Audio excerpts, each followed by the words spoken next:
Hello everyone, and welcome to episode 1.6 in the Investing for Beginners course. We've reached the end of Unit 1, and this will simply serve as a review of what we've covered so far. It's been a very fast first unit, and there's been a ton of information thrown at you, so the point of this video is to briefly recover what happened in a way that fundamentally ties it all together. Let's get started. In episode 1.1, we learned what a stock really is. We went through the life of a business, using Apple as the example, to get to the idea that a stock is just a piece of ownership in a company. The prices that show up on CNBC are just the amount of money that you would need to pay in order to buy one share of a company. Companies sell stock in the first place in efforts to get money from investors to grow. It's just like how smaller businesses try to find investors to help them grow, except on a much larger scale.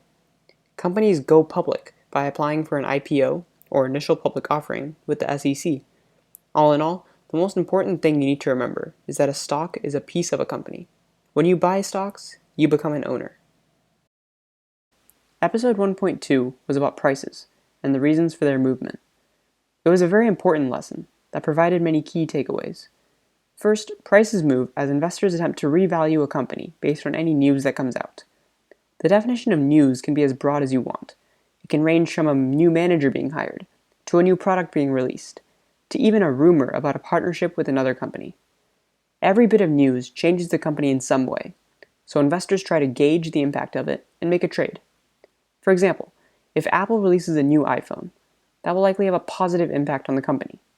The news made the company slightly more valuable because the new iPhone is likely to help Apple grow in the future. The reason the price will likely rise is that investors attempt to bring the share price up to match the intrinsic belief of the valuation. Apart from news, prices also move because of supply and demand, the foundation of microeconomics.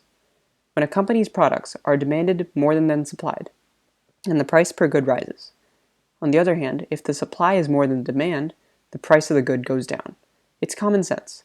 It works with economics, and it works with investing. So the key takeaway is that prices move because of valuation and outlook. Your job is to monitor a company, listen to its news, and make trades by your findings. In episode 1.3, Markets and Economies, we introduced some definitions to major market players, then clearly differentiated the stock market from the economy.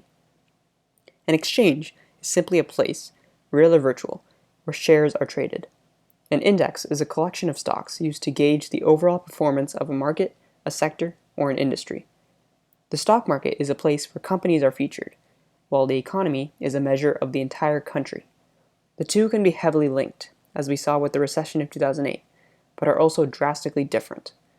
That's what I believe is the key takeaway. The market and the economy are intertwined, but are two completely different things.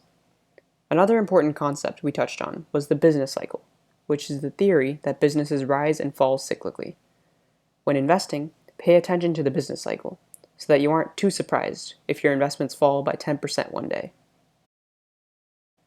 Episode 1.4 provided our first look at investment mechanisms apart from stocks. Bonds are obligations to pay money back after a given amount of time, with interest. Each day, the interest rate for each bond changes, which is why it's common for people to trade bonds based on interest rates. The higher the rate is, the more valuable it is. Options are one of the riskiest investments because it involves betting on the short-term performance of an asset. Think a stock is going up within the next month or so? Make a bet with an option. Either win big or lose spectacularly. Next, mutual funds and ETFs. They're just collections of stocks that you can invest in at one time. Financial companies build portfolios, then sell them as mutual funds or ETFs to investors. ETFs are exactly the same as mutual funds, except they're slightly cheaper and can be traded at any time during the trading day. We'll be spending a lot more time with these later, so this was just really a primer to make you aware of them. Finally, Episode 1.5, Shareholder Rights. We looked at the two sides of what you can do as a shareholder. First was the side that most of us deal with, which is essentially nothing. The more of a company you own, the more power you have.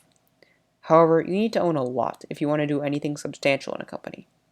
Most of us are content with simply having bragging rights and making free money, which defines the first side. The second side talked mostly about the hypothetical situations of shareholder rights that really only apply to billionaires. As majority shareholders with 51% or more ownership, you can basically do whatever you want with the company.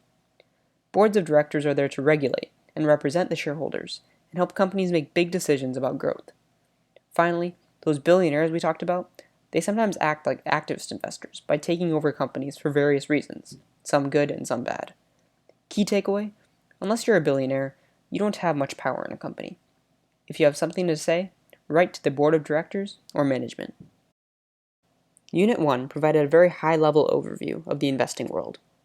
We understood some of the underlying features of stocks and prices, the various investment mechanisms, and some macroeconomic theory. This unit, along with a few others, mainly provide the fundamentals behind finance itself. Don't worry, we'll get to the actual fun stuff on how to evaluate stocks and trade them, but this is crucially important too. Knowing how to choose a stock will do you no good if you don't understand why prices move. Only worrying about stocks will mean you miss out on other investment opportunities in bonds and ETFs. Unit 1 gave you a strong foundation. Now, we'll build on it. In Unit 2, we'll introduce you to a new financial vocabulary. What is a PE ratio? How about EPS? How do you read a balance sheet? All of that is coming up next. I hope this video was informative and helpful, and that it provided a nice recap of Unit 1. Thank you all for the support, and I can't wait to get started with Unit 2. We're well on our way to becoming professional investors.